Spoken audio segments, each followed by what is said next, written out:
Unfiltered opinions. Sometimes you have ideas and you're not quite sure why. As you secure the bag. Sometimes you meet people and realize there's probably a reason why you stayed in touch. Just listen. Sometimes all the pieces just come together by themselves. I'm Jimmy Moyaha. And I'm Simon Brown. Welcome to Insider Exchange. Good morning. Welcome to another episode of Insider Exchange. Welcome to Market Matters, live streamed every Monday for your viewing pleasure. Obviously, the rest of the episodes will be out later this week. Today on Market Matters, we get straight into it. We look at call them diplomatic relations between South Africa and the United States. We also take a look at South Africa and the United States' interest rates. Both countries are giving interest rate decisions this week, and we take a look at one of the most surprising corporate moves that we have seen in recent times. Perhaps we'll start with that. Si? Recent times. So I'm driving to studio this morning, and for the record, I'm having some muesli. I know nothing until you arrive in studio and tell me about this, but carry on. So we see the same announcement, though. You and I see the same Standard Bank announcement. 7:15 this morning. Right. The Deputy CEO, Kenny Fihla, has resigned, is now being placed on Standard Bank South Africa, and he is gone like immediate effect, as of last night. Your parking bay is cancelled, your access card doesn't work. Now, for context, for those in our community joining us, when a resignation like this typically happens, there might be a process of garden leave, there might be a process of a restraint of trade, there might be a bit of, let's prepare some people about this decision. And from the perspective of the deputy CEO, or former deputy CEO of Standard Bank, the succession path is something we'll get into as well. But the process that's followed is such that someone would then kind of, ease into things, right? That was the announcement probably around 7-ish, 8-ish this morning from the Standard Bank team. At the same time, there was a little subtle something dropped online. I think it was Bloomberg that dropped it first, that he would then be stepping into the role of CEO at Absa, a competitor. And I happen to be direct competitor. I happened to be driving, so I didn't get this. But when I got to studio, you and I looked at this, and I just pulled up the SENS announcement, and it's there, effective 17 June. 3 months. 3 months from now, he assumes the role of Absa CEO, but not only Absa Group CEO, Chief Executive Officer and Executive Director of Absa Group and Absa Bank, effective 17 June 2025, subject to regulatory approval. Now, obviously, regulatory approvals, blah, blah, blah, blah, blah, blah. We're not here about that. It's not the shocking part. No. 3 months, garden leave, restraint of trade, key man things. What's happening? To be clear, these are direct competitors. They have strategies. He walks in to Absa knowing exactly what their biggest competitor down the road is doing. I spoke to the incoming CEO of Absa, Kenny, last week with Standard Bank results. Yeah. So this is as fresh as a daisy, and I have so many questions. And I think one of them is what you and I were trying to look at is if you have been put on the exact same path, career trajectory as the current group CEO. CIB, Standard Bank SA CEO, Deputy CE. So again, for context, Deputy Chief Executive of the Standard Bank Group is effectively you in waiting for when the CEO steps down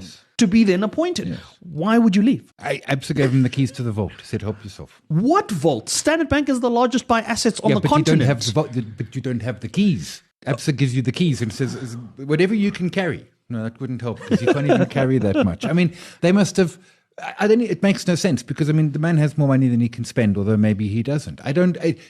Why is he leaving Standard Bank to Absa, which has had a small bit of a challenge keeping CEOs? There's certainly been some frictions. So if we look at job security, you've been at Standard Bank for almost 18 years, I suppose, right? You're going to earn R1 billion as CEO of Standard Bank over a decade or two. Okay, let's look at the current CEO's structure. Now, all of this is publicly available information. We have not breached anybody's it's not poppy. secret. No secrets here, right? According to the latest annual financial reports from Standard Bank, the Standard Bank CEO, current group CEO, Sim Shabalala, has about 635,000 odd Standard Bank ordinary shares at 230 Rand a share. That equates to around 146 million odd Rand worth of Standard Bank shares. Now, obviously, he would have accumulated that over a number of years. And he's been selling. And he's been selling. And he earned 80 odd million last year. Right. But interestingly enough, between last year and this year, that number has moved from 521 odd thousand to 635 odd thousand. So has acquired more shares, whether it's by way of compensation or by way of actual purchasing of the shares. But either way, there was no mention in the annual reports of the shareholding that the former deputy chief executive would or had at the time of resignation. And that could be one side of it. But the bigger question is, what you raised, Sai, is you go into a bank that has a history of, what is it? I think it's 5 CEOs in 6 years, or is it 6 CEOs in 7 years? like that. I'll do the math for you in a second and I'll come back to you. What about the Paul Oak who's sitting there Charles Russo. Charles like- Russo, the interim CEO. It's like awkward. I had plans. No. That might be the wrong interim CEO. Give me a sec. I will. thought that was the right one. That is the interim CEO. I was right. Charles Russo. That is an interesting question, because I suppose you've then effectively made up your mind around who's going to be your group chief executive. So he's out. He's out, That was effective an awkward June. conversation. And he stepped in around October of 2024 when Ari Rothenbach He gets resigned, 8 retired. months, which comes back to ABSA. I mean, whatever. Love them, hate them, or something like that. I mean, like they've had no long-term CEO since Mira Ramos, who left in 2018? Yes. Since then, it's just been interims and shuffling through CEOs on a regular people basis. leaving after 18 months, whatever the case is. In other words, there's been no long-term Stability. coherent plan. Which also then begs the question, one of the most stable Standard Bank employees to move across, are you hoping that you brave. bring the stability? Well, patently you are. I mean, look, they must have given him. So weirdly, we couldn't find him having any shares at Standard Bank or any options That were or declared. anything. So that would mean he might not be an executive director that would have to declare. Yeah, he's not. He's not on the board. Yeah. So only certain individuals would have to make that public knowledge, and that is directors and public interests. Because what we found out was that when Jason Quinn left ABSA for Nedbank, he gave up 60 million odd of deferred bonus shares at ABSA, and Nedbank was like, no worry. Here's a 60 million Rand check, so you don't have to worry about that. Do you think that's the same situation that happened here? They have to have, depending what he had. But that's okay, so they've matched them 1 for 1. Okay. But now you are, within a couple of years, almost certain to be CEO of Standard Bank, the group. So right? the current CEO can't be there A bank forever. that's doing quite well, a bank that has continuity. Absolutely. Sim has been there on his Stability. own for 8 years. You've been in the same, just the logic. etc. Yeah. You're going to get the top job. Yeah. And you go to ABSA and they keep you whole, but like ABSA's an unknown to you. And if you look out as a pure outsider, I look at ABSA and I'm like, yo, that's a non-fun job to be trying to work out. So then maybe he was told he's not getting the Standard Bank job. Oh, see that's an awkward conversation to have. But then who does? Yeah, but exactly, who does? Because in order for you to get that job, you have to have had experience in... How old is he?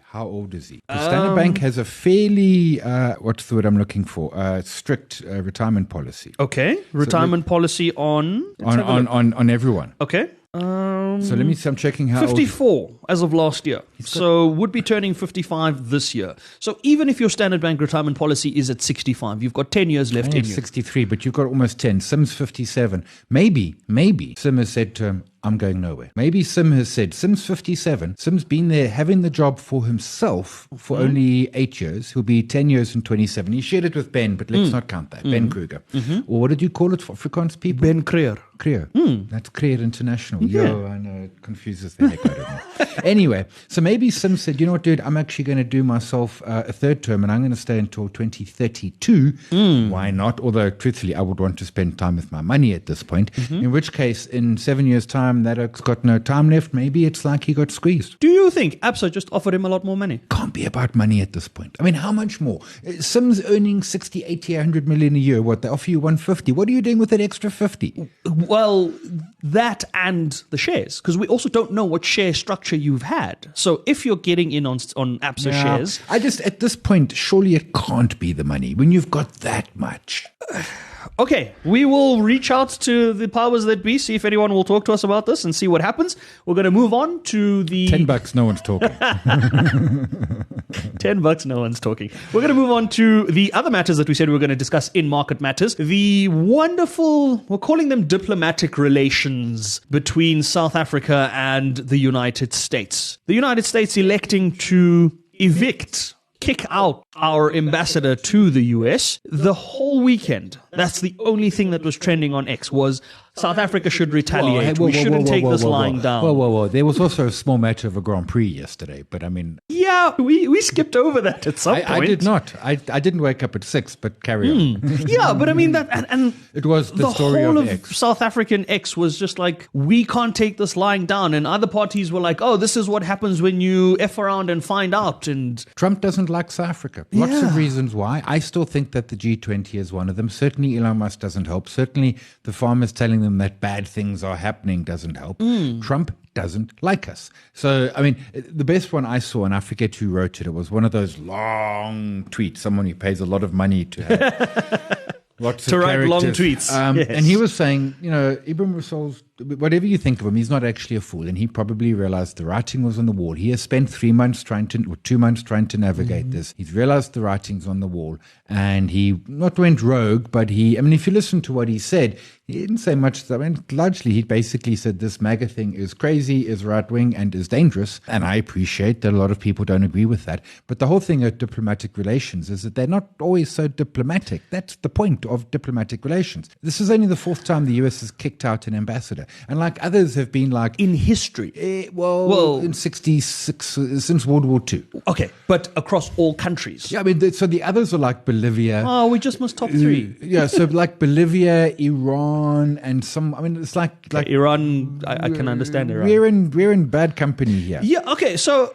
But this is the thing. Ibrahim Rasool, for those that need a bit of context, was previously an ambassador to the United States under, I'm trying to remember the administration, either the Mbeki administration, so seasoned international diplomat. And here's the thing, when you're dealing with diplomatic relations, as Sai said, it's very much something that you're never going to always agree. You have to find each other in conversations. You have to, you know what I mean? And so for someone as seasoned as Ambassador Rasool to be called out of retirement, at the time he was called out of retirement, let's be clear, he wasn't unemployed. He was the chairman of the Development Bank of South Africa's board, right? And so he was called out of that by the president to come serve the national duties.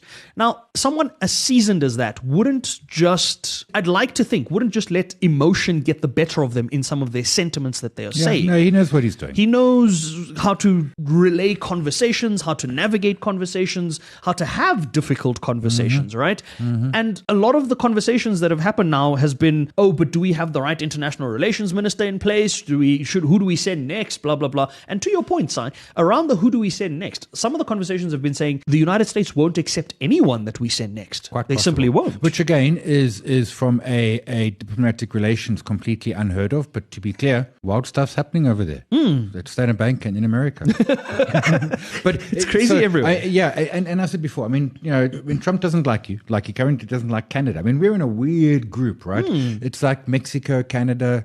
Oh, he likes Russia. He doesn't like Ukraine. Mexico, Canada, the whole of Europe and NATO, Ukraine and China, but we will align. We like the one BRICS country, the one that's got the potential to go into a nuclear war with us. And to be clear, when he doesn't like you, like it doesn't matter actually. And is it right or wrong or fair that he doesn't like us? Doesn't matter. He gets to decide who he doesn't like, and he's not liking us. And I mean, it's just Zelensky's coming here, and when that news broke 2 weeks ago, he's coming in April. When that news broke, I'm like, no, dude, like stop infighting. You want to fly under this radar.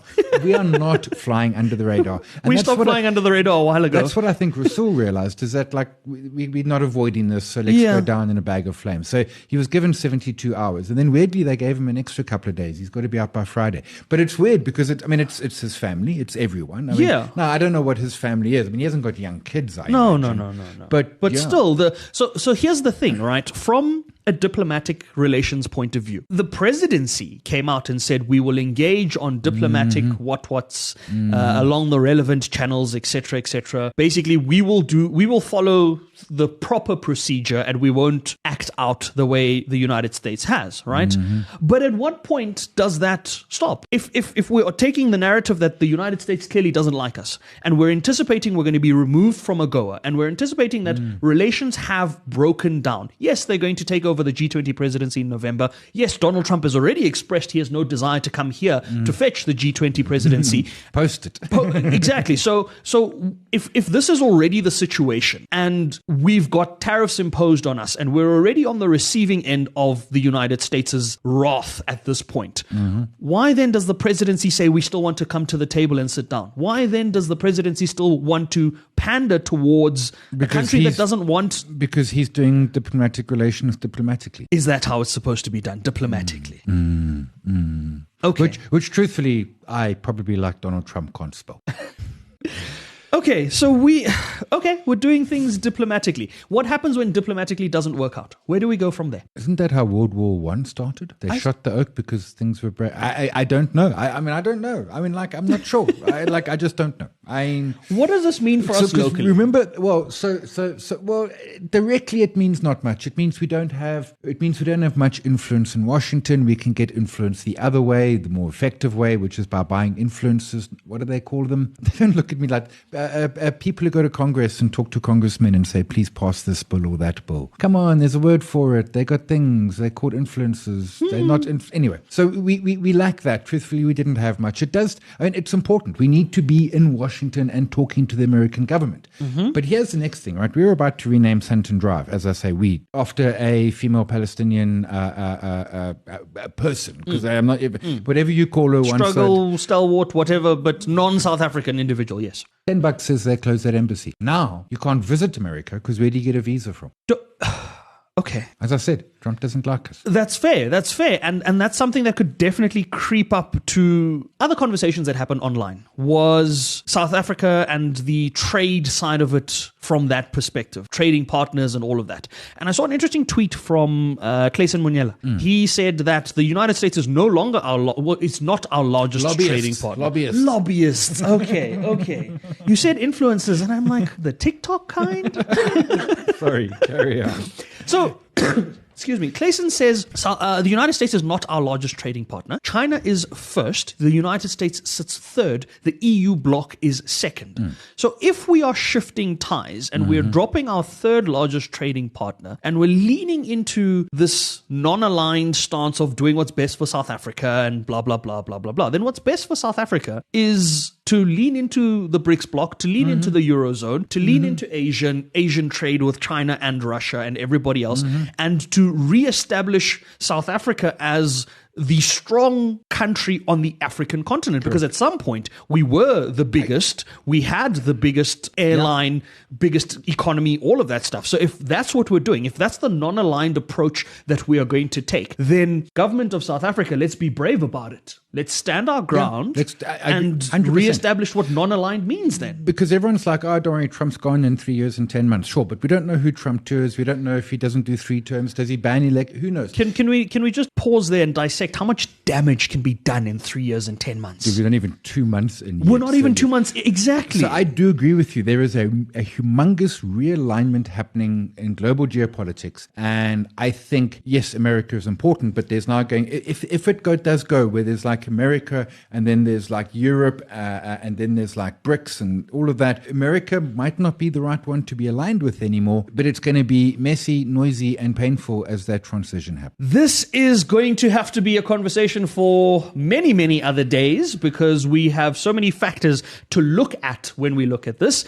Thanks for tuning in, folks. Shout out to our TikTok community. As always, we love you guys. You guys keep us going. We are growing on YouTube as well. Shout out to that community. Just in general, hey, Insider Exchange. You guys are fire, hey. Before we wrap things up, we're looking at the effect of tax bracket creep in our deep dive. You want to look at that. It is coming off the back of the latest sentiments or the latest budget speech that was proposed that said that there would be no inflationary adjustment to the tax brackets. At the same time, the finance minister said that there would be no impact for personal taxpayers, and that is kind of not true. So that's our deep dive. Tune in for that. It will be out if you are going to be looking out for that episode. It will be out later in the week. Until next time, Market Matters. That's it.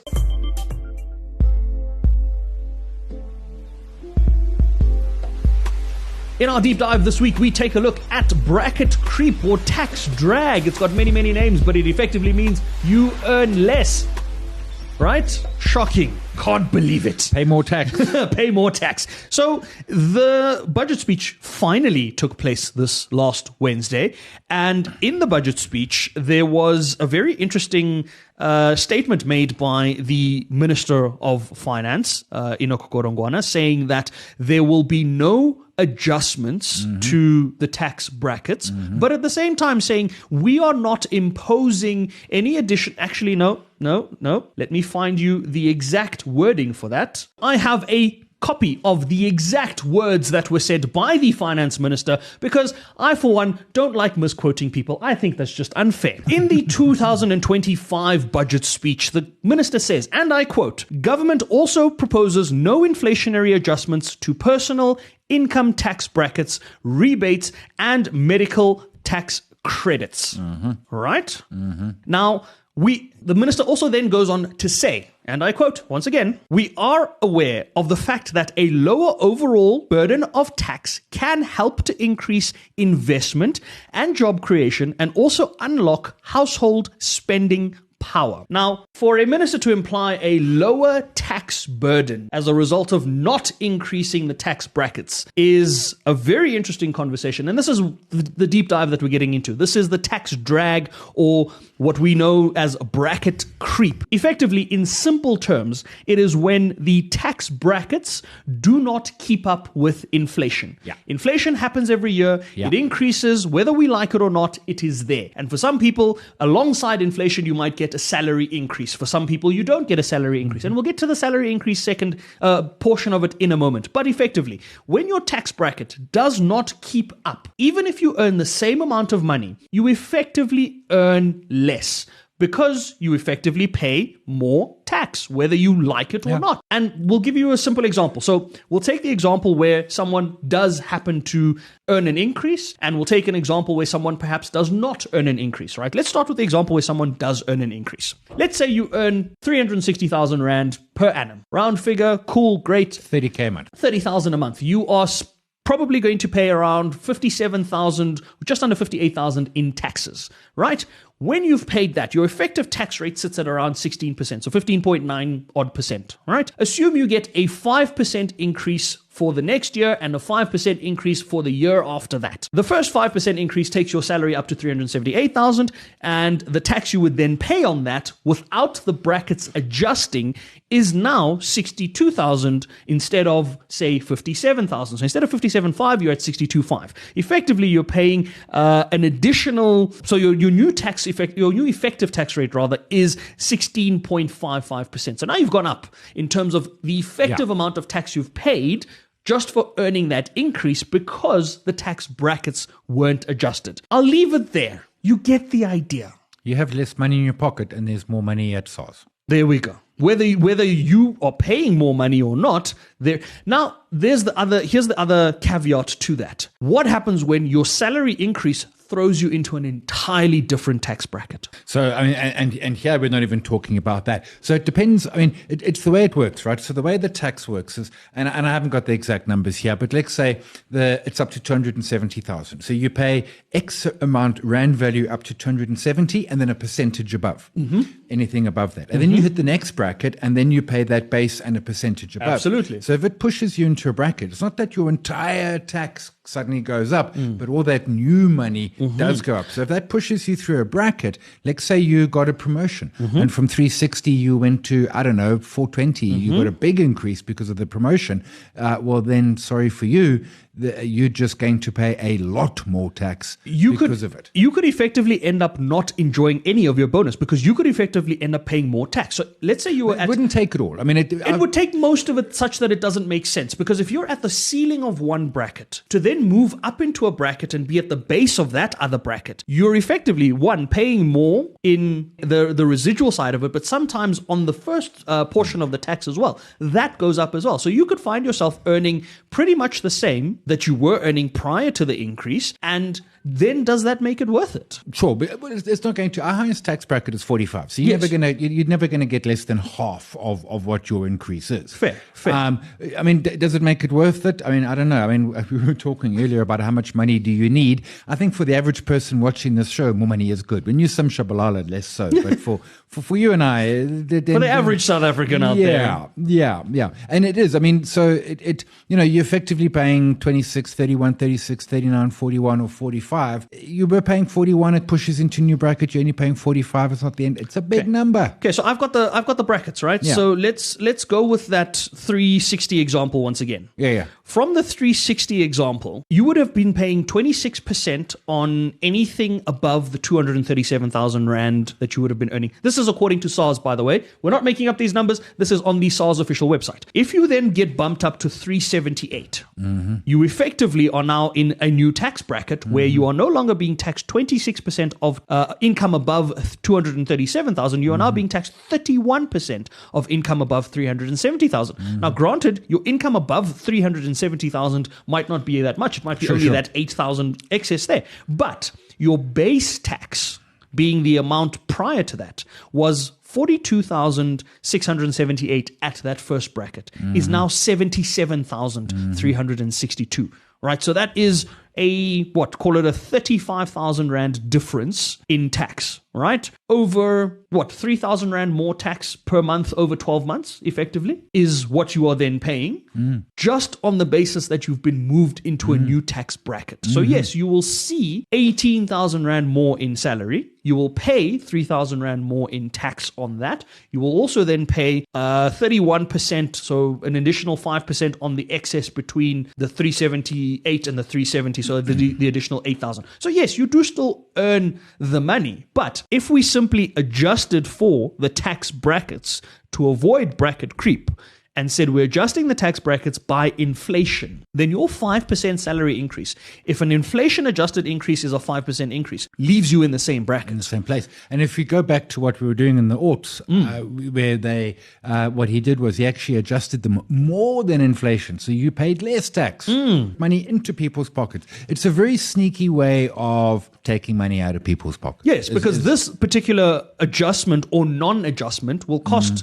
South African taxpayers around 18 billion Rand in revenues that the SARS the receiver of revenue will now get. Right now, SARS is going to collect tax no matter what. That's their job. That's why they exist as an organization. But for the government to say we are not going to impact your personal tax lives and then to do exactly that kind of seems unfair.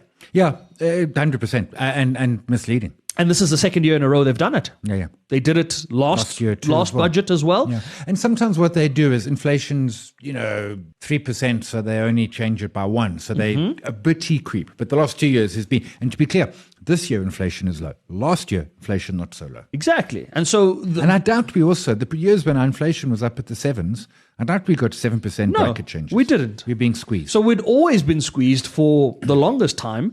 And that then begs the question around when we look at this bracket creep, you can't get around it, can you? No. There's no way to get around it. There's no way to say to an employer, hey, employer, I kind of don't want more money. Everybody needs more money. We need more bills to pay. So I will take the adjusted increase. Because there's no way, because any way that they give you money is then perks and you get taxed on it. You get taxed on that anyway. They give you a car, you get, you They give you a car, allowances, you get taxed all of allowances. those things. All they can do is make the quality of snacks at the office better. Ooh. Upgrade the snacks. Get Woolly snacks in the office. Yeah, Woolies, no pick and pay snacks. Woolies snacks, Chuckles. Chuckles. I don't know, right? That would, I suppose that would It's a lot make of people... Chuckles you got to eat. It's a lot of chuckles you got to eat to make up for the salary increase that you declined because it would cost you more in tax. But South Africans, by and large, don't have the luxury of a choice. We don't have the luxury of sitting back and saying, I will forego this tax increase. We all look forward to bonus season. For those that still get bonuses, Si and I don't get bonuses. We pay ourselves a bonus, and for now, it's going to fit inside this cup. See, there we go. There's the bonus for the last year. But yeah, for those that are formally and properly employed, you can't get away from this, and you have to sort of kind of stomach it and live with it. And that's why it's such a evil and ingenious plan by finance ministers the world over. It's like that bad oak in the Bond movies. It's that. Every Bond villain in every Bond movie. You know, there's 50 movies, right? Yeah, but they start life as a finance minister, and then they become an evil villain in the Bond movie. Okay, there we go. If you're looking for a career path switch in your life, consider being a Bond villain. Apparently it pays really well. Sure. Or be a CEO of a bank, depending on which bank that is. Yeah. But yeah, from a bracket creep perspective, I mean, it's very difficult to sit back and say that this is not something that bothers South Africans. I think it's something that's not discussed and not spoken about because because the number's not there. You almost think it doesn't happen. You almost put it out of your mind. Because the numbers are not physically written down, you almost are like, oh no, but, you forget. Or maybe that's the plan, is to make South Africans forget that this has got an impact on your life. But it does. It has a material and financial impact. Yeah, no, it absolutely does. It hurts is the short answer. And it comes back to the whole budget, which was the budget take one, which never happened, and then we've all read the speech and seen the documents, and the thought around it was we're in a crisis, and this budget is just plodding along. And frankly, Take Two was no better. Take Two was no better because we didn't alleviate the crisis. No. We just deferred some of the crisis pain to another point in time. Yeah. And we basically just still said to the South African out there, it is still your problem to carry excessive government expenditure on your shoulders. Yeah. Wow. Well, we apologize, South Africans, for the bracket creep, for the tax drag that has been imposed on you and on all of us by the government of South Africa. Unfortunately, there's nothing you and I can do about it at this point in time, at least for the next year. That is going to be in effect. And if next year we do get an inflationary adjusted increase to the tax brackets, I can guarantee you it won't be backdated to include the last 2 years. We're going to leave the deep dive on that note. We're going to get straight into our investor insights, and we're going to be taking a look at some surprises in investor insights. We're going to be looking at new record highs on some markets, and we're going to look at companies that are finally doing what they said they would do. Stick around for Investor Insights. Si knows exactly what I'm talking about with that. Until next time, that's the deep dive.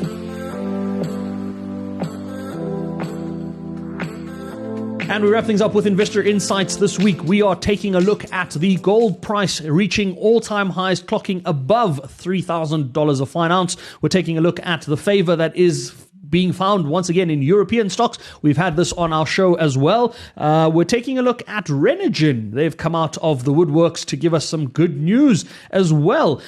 So we have quite a few things to dig into, but I suppose let's perhaps start with EU Telsat.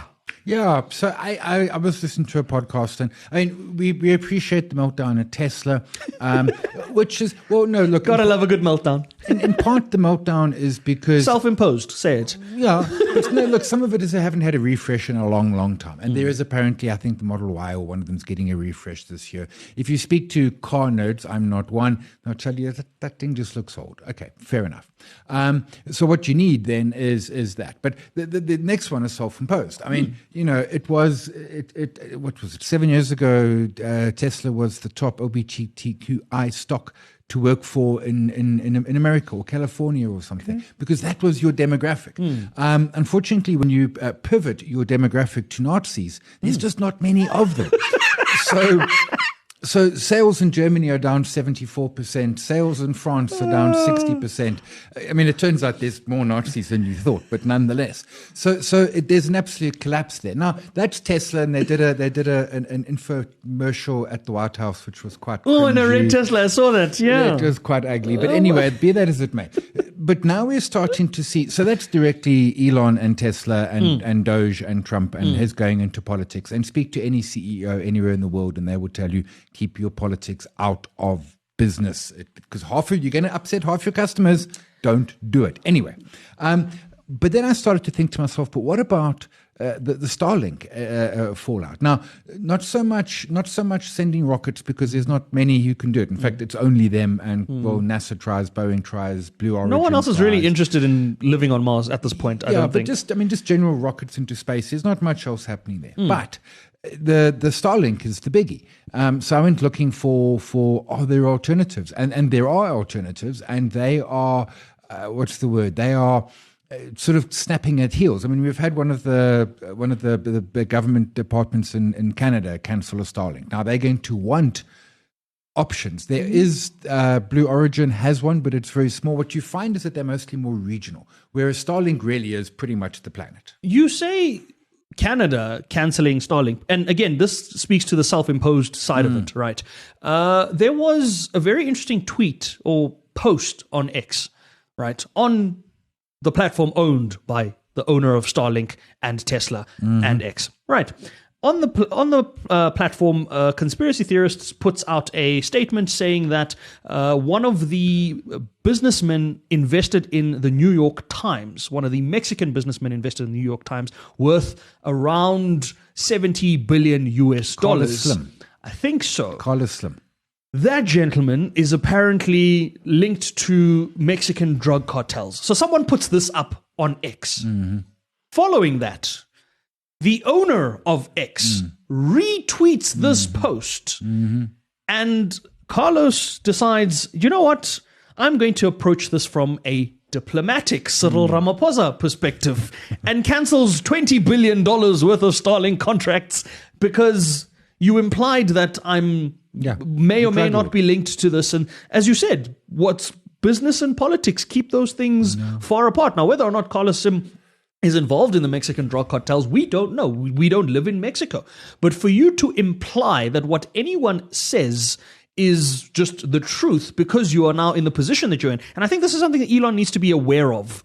Is you with are power now comes responsibility. Yes, with Uncle Ben said it best, with great power comes great responsibility. And it's responsibility because he wears so many hats. Yes. Some of those responsibilities are to shareholders of Tesla and to shareholders SpaceX of X and etc. We forget that from an X perspective, you didn't actually buy X. You put up collateral in the form of your Tesla shares. And if your Tesla shares start to tank, and Tesla's, by the way, interestingly enough, margin calls. Between the Trump inauguration and now, Tesla shares are down more than 40%. So if you start to get margin called on your Tesla stock, what happens to your ownership of the X platform? Now, obviously, we might be quite a way away from that, a couple of billion away from that. But for you to break the Guinness World Record of the most amount of net worth lost by a single individual in a lifetime at $120 billion US, clearly means you've upset some people at some point or another. And you should also take that into account as a business person, never mind from a political point of view, unless you've got aspirations of one day being the president of the United States, then I suppose, each to their own. But so then I went and I dug around this EU Telsat. We digress. Sorry, we digress. But I dig around this EU Telsat. I just can't get excited about it, man. I don't. So I mean, firstly, I go and look at analyst expectations. Now, analyst consensus, right? You know what these are always like. Everyone's like, buy, strong buy. There might be some hold. This has 2 strong sells, 2 sells, and 4 holds. I've never seen that before. There's no buy at all. There's no buys. There's no strong buys. They don't seem to be making any money. They make a little bit of money, but not a lot. Revenues only. So for the last 12 months, revenue is 1.2 billion euros. Market cap's 2.8 billion.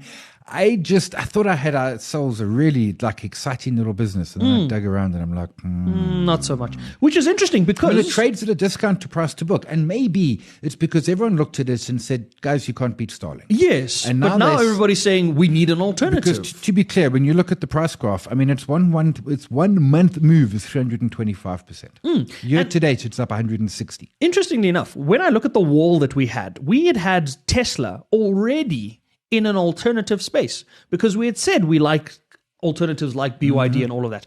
And I'm thinking for our international wall at this point, we perhaps then add EU Telsat as something we could potentially like. And we also then add Starlink as an alternative or as an avoid because I don't want to be exposed to a business. Oh, well, to be fair, Starlink is privately traded at the moment. So Privately. so it wouldn't make a difference. The Scottish, what's that weird Scottish company? Scottish lending or something, and you think they're going to be where you find these Scottish companies. mortgage or something, and they own shares in it in Scottish Mortgage Investment Trust. yeah, so they have some SpaceX.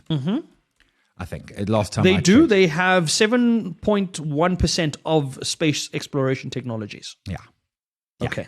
So there is some. I must say, the first time I did an interview about Scottish mortgage, of course, you open the interview and you're like, so this is like they don't do mortgages at all. It's just the name. We just couldn't name it the anything name. else. Yeah. So there are some listed and unlisted who have exposure, but it's not, it's going to be it's less than 5% of their portfolio as of the date, which I can't find.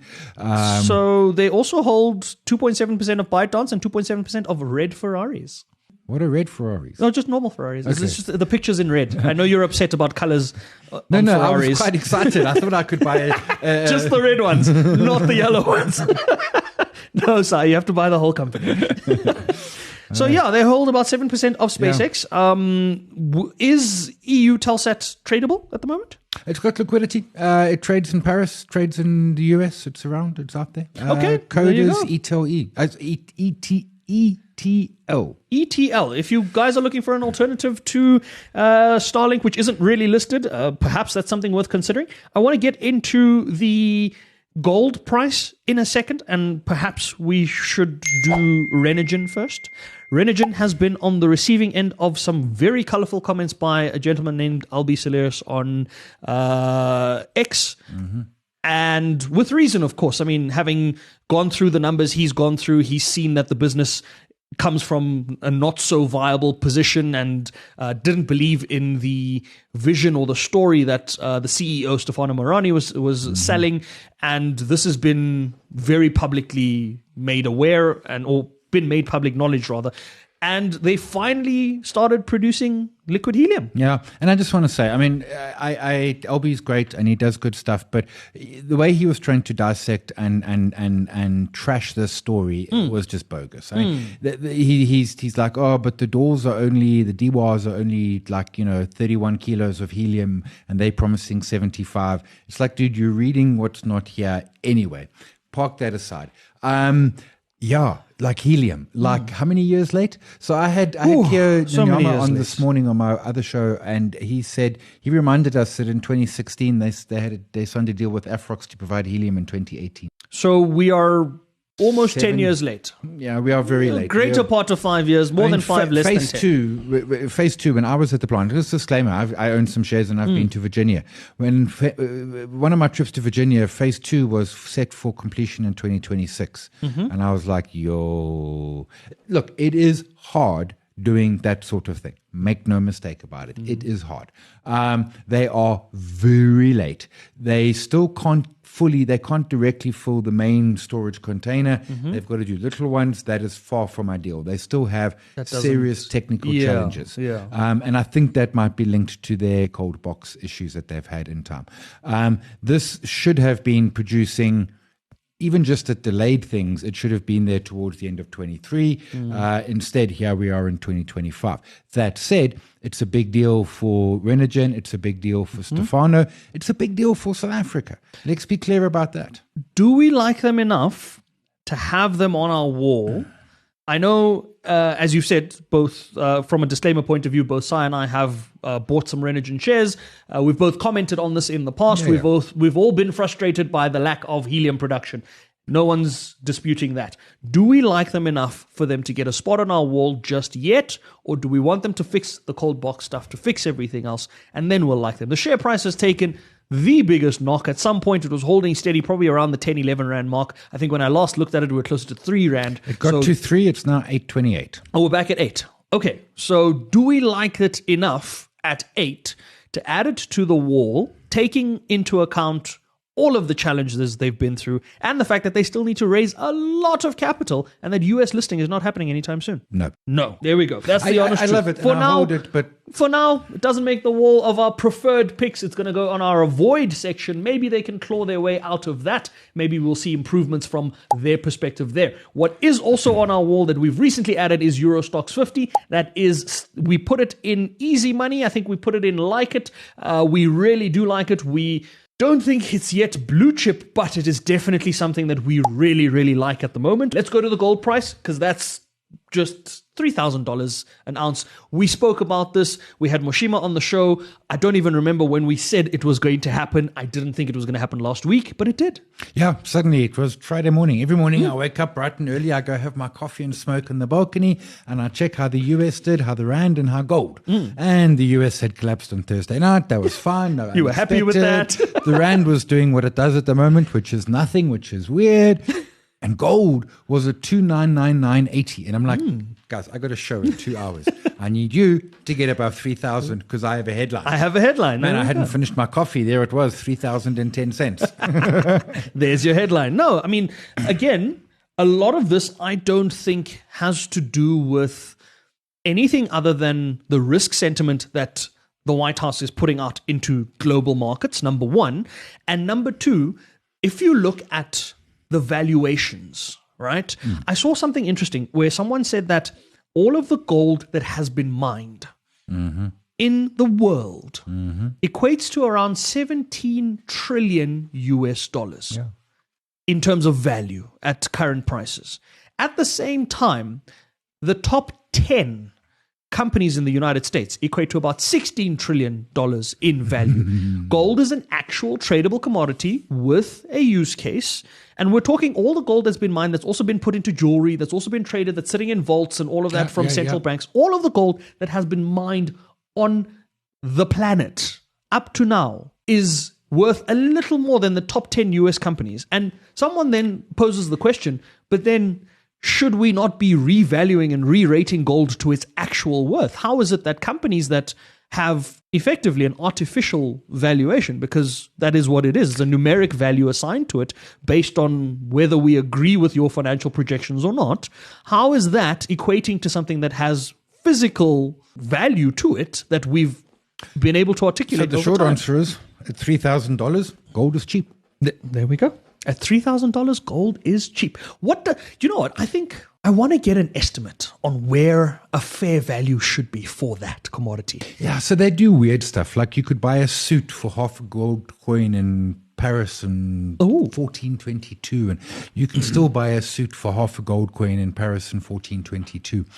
But I think that and I appreciate that during that time there's been heads chopped off and wars and Olympic opening ceremonies and all of that sort of stuff. But I got to say, I think that, and I was anti-gold up until sort of pandemic 21. I'm very late to the gold boom. But I don't know that that's a fair way to reflect it. We've got central banks buying again. The US dollar's been weaponized. We've still got people out there. When I did my show, the number of folks who message me and says it's too late to buy gold. And I'm like, you don't have gold? They're like, I don't have gold. I'm like, I don't know if it's too late, but like, I mean, my last buy was 28.65 or so. Admittedly, in my wife's name. my wife's last buy, and I manage her account. But I was quite happy to pay 28 something. I mean, gold 4,000. I mean, I thought 2,000 was a crazy number. Right, and that was the thing. I mean, when we looked at the gold price in the pandemic at 1650, we had never hit 2,000 an ounce. We smashed through 2,000, didn't think about it twice, went straight to 2.5, and then we're just like, okay, now we'll rethink this 2,000 level kind of thing, And even now at 3,000, we tapped 3,000 very briefly. We've seen some retracement. We might come back down. It's 2,986 at this point. Yeah, so we might come back down. But the point around the gold price is, if markets are going to be even more uncertain going into the future, then And if we've got this geopolitical realignment that is happening over the next 4 years, potentially. and maybe potentially longer, maybe shorter, who knows? But if that is playing out, I mean, I think gold can weaken down to 2,800. That certainly is an easy enough place. So and if you didn't buy above 3,000, you can now buy for 2,986.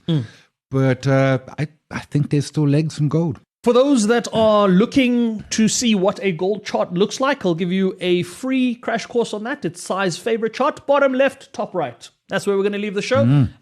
That's exactly the note we're going to leave the show on. Thanks, folks, for tuning in. If you've missed the conversations, you know exactly where to catch up on them. Before we leave, we don't leave you without an unfiltered opinion. This week's one, particularly interesting. Sai, what is it? Oh, so when you drive to Durban, I don't know about other roads, they've got those timed cameras where they do average speed prosecution. Yes. Which is when you drive a Roadster, coupe. Horrible things in life. You need to be a smoker. So as you're coming along and you see the camera, because you see it a little way, pull over, have a little cigarette, walk around the car. It's good for your legs. It's bad for your lungs. It's great for your banking. It's good for your legs, it's bad for your lungs, and it's great for your bank account. We'll leave the conversation there. Until next time, investing isn't hard. Just try it.